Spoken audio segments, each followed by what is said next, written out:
Abu Bakr al-Baghdadi has been all of these, and now, after he was killed in a raid by IS troops, he leaves behind a trail of ghastly crimes, internecine hatreds, and the sad realization that he and his brand of bloodthirsty, loathing ISIS are an ongoing symptom of regional upheaval and failure, and of what the internet can do to the isolated and deranged.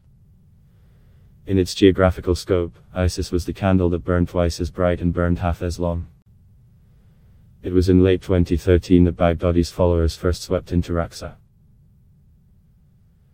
That began their ambitions in Syria, and led in June 2014 to the establishing of what they called an Islamic caliphate, never short of ambition, but rarely showing enough sobriety or statehood to last for very long. They had rules, an army, and briefly a currency, yet just over 3 years later were reduced to fighting for scraps of Mosul in Iraq and the object of a large offensive against their de facto capital in Raqqa.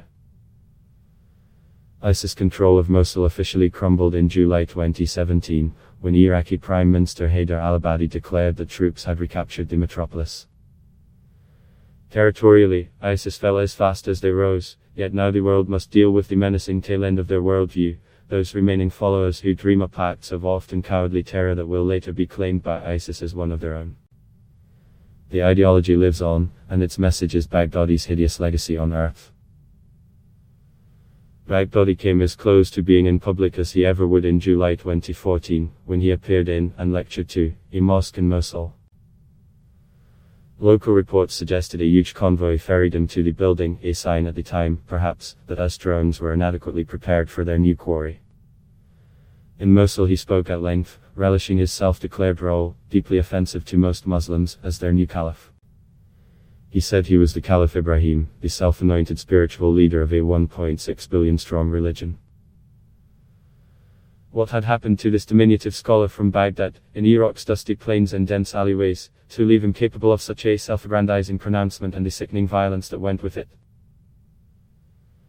It is a question whose answer is more likely to be found in the crucible of violence-plagued, US-occupied Iraq than in the scant details that are known about Baghdadi's personal beginnings.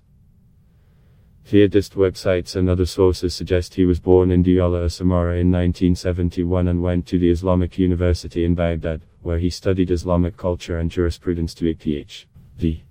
level. The same jihadist biography gives his full name as Ibrahim bin al-Wad bin Ibrahim al-Badri al-Radwi al-Husayni al-Samari. Reports suggest he may have been a cleric in a Samara mosque until the American invasion in 2003. A year later, he was arrested during the Sunni insurgency that gripped Iraq and ferociously hampered the US occupation.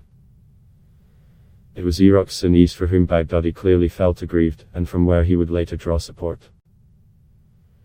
Years of internecine sectarian violence had inflamed the Sunni-Shia tensions Saddam Hussein had so ruthlessly quashed, and provided a vengeful appetite for the kind of sectarian loathing ISIS would come to represent.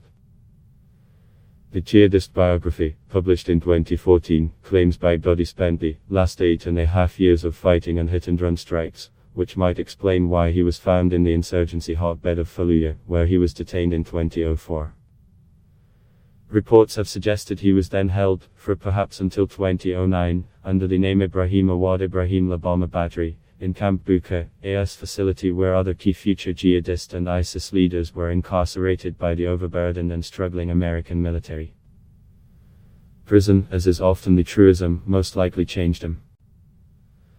On his emergence, the world next learned of Baghdadi as the leader of the Islamic State in Iraq, formerly known as Labama Qaeda in Iraq, the savage insurgency led by Abu Musab al-Zarqawi until his death in a US bombing raid in 2006. In 2010, the group was in disarray, after a lengthy brutal fight whose inhumane tactics had robbed them of some supporters. Baghdadi, then aged 39, spurred a transformation by focusing on the enduring disenfranchisement felt by Iraq's Sunnis. The US had empowered a predominantly Shia clique of politicians, believing they would both fairly represent the Shia majority of Iraq that Saddam had repressed, but also give the Sunnis a continued voice in government.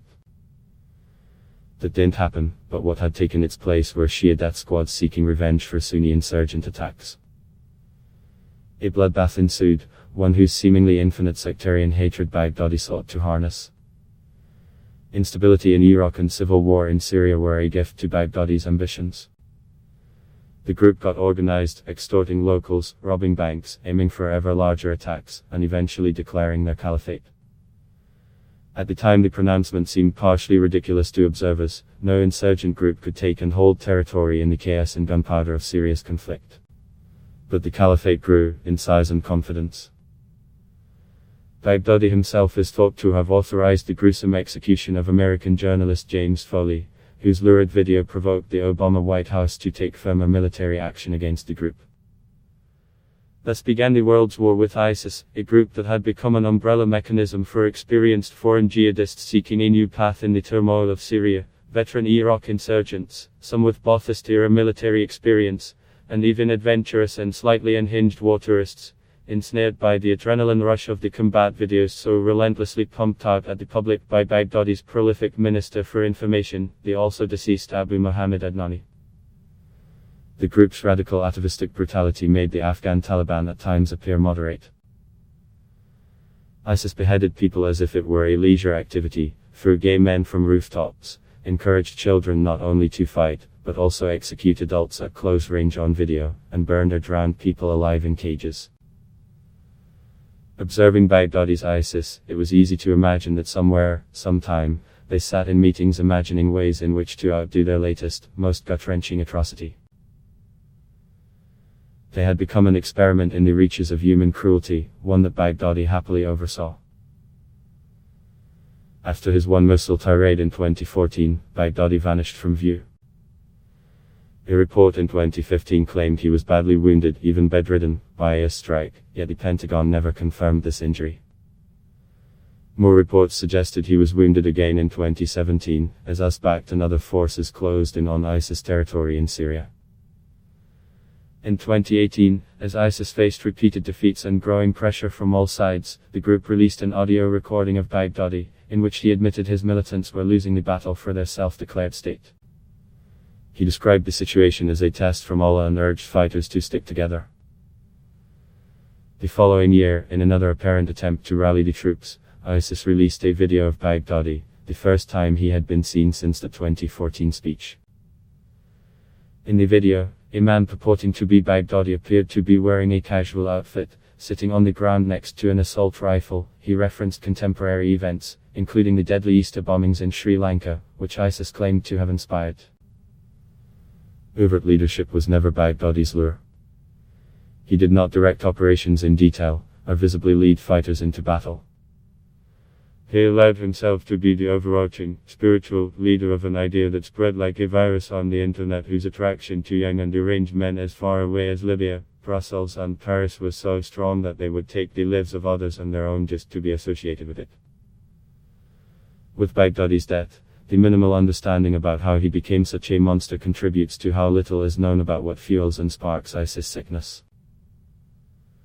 Almost a decade since their first incarnation, the anger and cruelty that drives them remains hard for Western observers to fully grasp, leaving the group distant and its inner psyche elusive.